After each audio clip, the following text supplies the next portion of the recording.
Hi, I'm Starry and welcome to this tutorial. Today I'm going to show you some techniques you can use with the Border Effects tool and the Tone tool in the Layer Properties panel.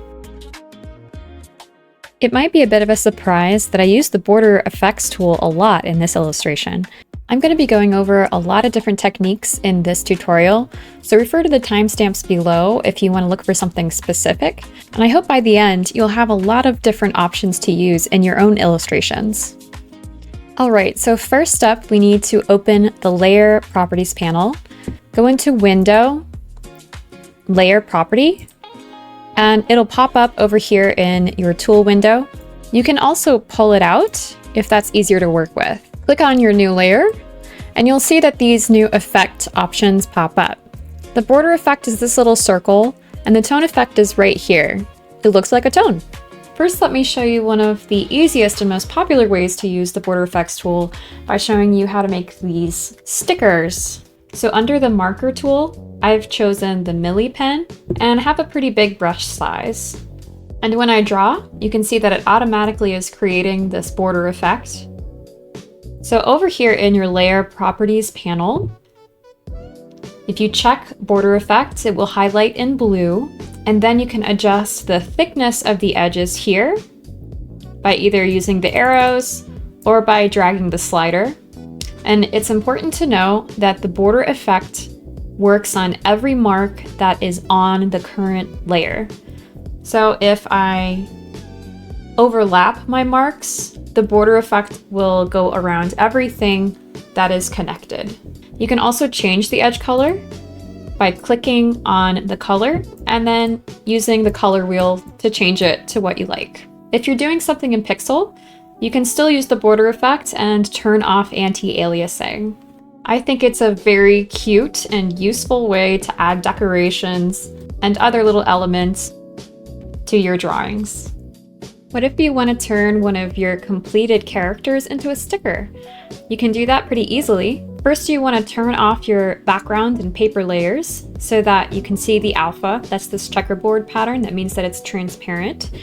And then if you right-click in your layer palette and you click Merge Visible to New Layer, you'll end up with a brand new layer that combines everything that was visible. If you want to turn off the lower layers, you can actually click and drag on the eye tool to turn them off. And I'll show you that they're gone by turning off the top layer. So it's all merged to one layer. Now, if you want to add that sticker effect, go into the Border Effect tool in your Layer Property panel, and you can change the thickness of the edges right here. Let's turn on the paper layer so you can see better. And it's as easy as that. All right, so let's have some fun with the Border Effects tool. The first thing I want to show you is making an effect that looks like a sword swipe. So instead of a black line, I have a white line, and I'm using the textured pen, and I have pen pressure turned on, and I'm going to use black for the edge color. So if I draw a swipe, it looks like a pretty cool blade effect. You can change the thickness as before if you like. You can also create effects like laughing or surprise really easily that you can add into your comics or other illustrations. Here's another handy way that you can use the Border Effects tool. So let's say that there are laces on your character's costume. I'm using the basic pen tool and I have pen pressure turned off. So if I draw one set of laces and then I add in the Border Effects tool, and then I start a new layer on top of that and do the same thing. Very quickly, I can get a layered overlapping look. Very similarly to how we did the sword swipes, you can create scratch marks or injuries by using a dark orange or dark red with a dark red or brown edge color.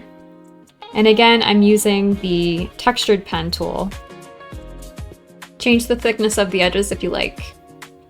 One of my favorite ways to use the Border Effects tool is for foliage. So similarly again to like making the sword swipes, I'm just using a light green for my pen and my edge color is a darker green. So if I do overlapping swipes like this, I can make little clusters of grass. Start a new layer if you like, and with a darker color, you can pull out some more foreground grass as well.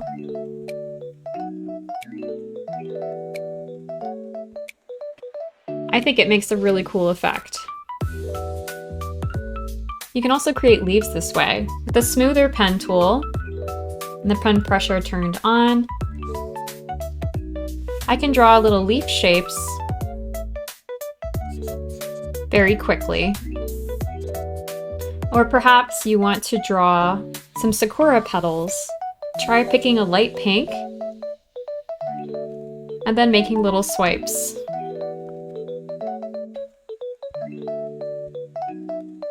Very quick and very pretty. You can also use the brush tool. So if you choose a gouache and you dab it, creating a variety of textures, maybe adding in some different tones. If you then add the border effects tool,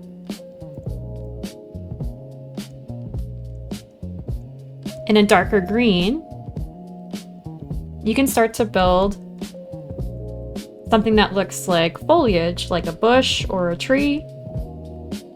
And I think it creates a really nice effect. You can also go back in with your eraser tool and pull out leaf shapes as if there are branches.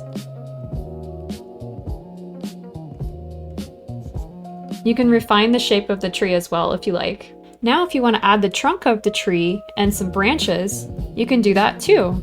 On a new layer below your foliage, using your gouache brush in brown, and using an edge color that's a nice dark brown, you can paint in the trunk of the tree.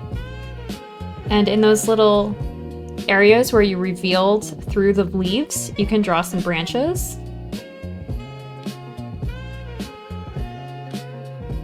And as always, you can experiment with the thickness of the edges. But what's kind of nice about using the brush and the gouache tool is that you can introduce different tones and details within that border effect. And again, you can use your eraser tool to go in and refine those branch shapes.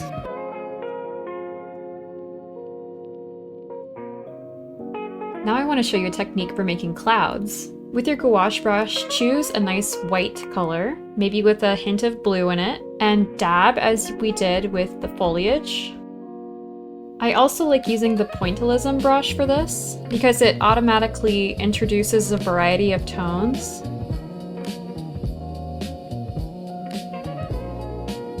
Now, in your border effects tool, go ahead and pick the watercolor edge. The watercolor edge is great for more subtle border effects, and you can play around with these settings as you like, but you can see that it creates a pretty nice looking cloud effect. You can also go in after you've established your cloud shape and use the blur tool to soften the edge of your cloud.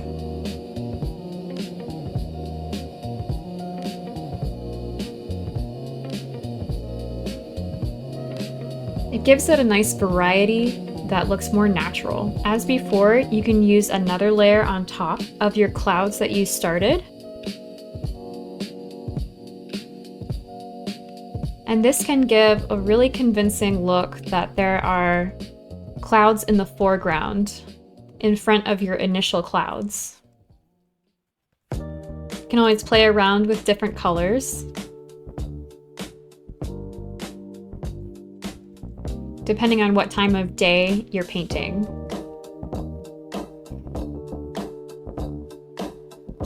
And again, I like to go back in with the blur tool to soften some of those edges.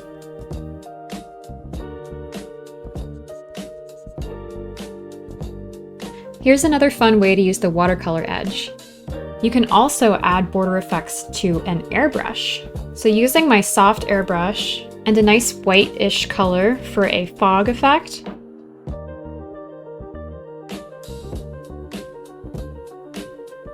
I'll now add a watercolor edge And then I'm going to increase the darkness and the area affected, as well as the opacity, to where there's a subtle outline around my fog. Then with the fingertip blender tool, with a fairly strong color stretch, I like to drag the edges of the fog. It gives it sort of this mysterious, floating look.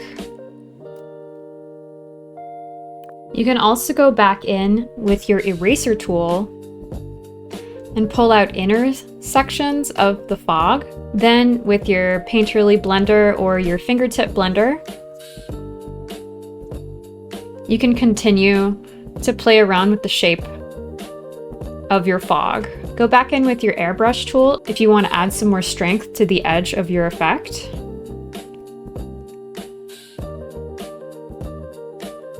And just go back and forth with your blending tools and your eraser tools and your airbrush. And don't forget that you can also adjust your watercolor edge to get the look that you want.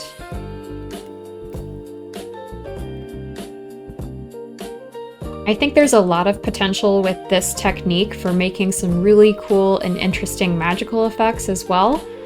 So I'd love to hear in the comments if you've played around with this and come up with something unique on your own illustration. But now I want to show you some things you can do with the tone tool. Here I have a character with 2 layers so far. I have the line art layer, and then below it I have this white fill-in layer. What I'm going to do is above the white layer, I'm going to create another layer. Then I'm going to right click on it. I'm going to go to layer settings, and I'm going to clip to layer below. Now on this layer that's clipped to the layer below, which will clip it to the white paint that I've done, I'm going to select the tone tool in my layer property. And what I can do from here is pretty fun. If I go into my lasso tool, I can actually draw out the shapes like I'm doing a cell shaded look. You can be a lot more precise than I'm being in your artwork. And I'm going to use both the clipped layer and my selection to just easily put in a tone. Pretty cool, right? And now I can change the frequency of the dots.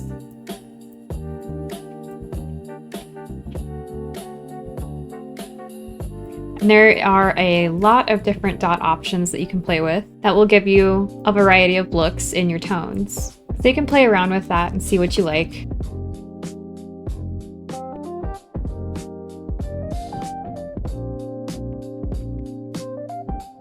And as you can see, you can very quickly add manga tone to your drawing. Depending on the color that you choose will determine how dark the tone is. And on different layers, you can play around with different dot settings and frequency so that you can get a variety of tones.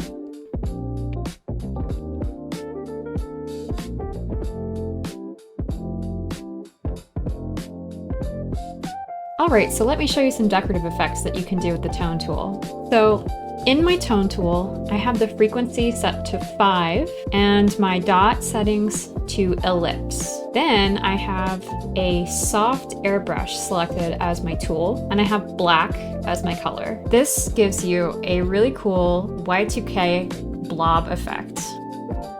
And you can either tap the screen to kind of build it, or if you have continuous spraying selected, if you hold your stylus to the screen, it will continuously spray, filling that in. Now that you've laid some tone down, let's do something fun. If I create a new layer and I clip it to the tone that I just made by going into layer settings, clip to layer below, now I can go in with my airbrush tool or another tool I prefer and add color to this tone that I just made.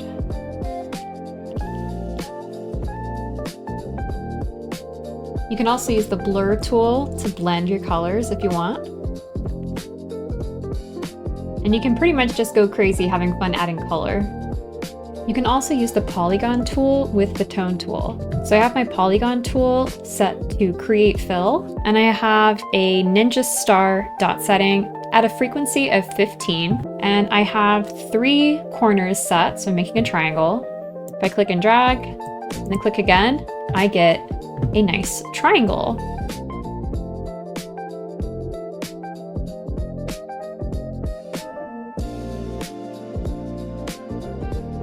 So as you can see, by combining tones and different colors, you can create some really interesting and fun decorative effects. So that wraps up this tutorial. I hope you found it helpful.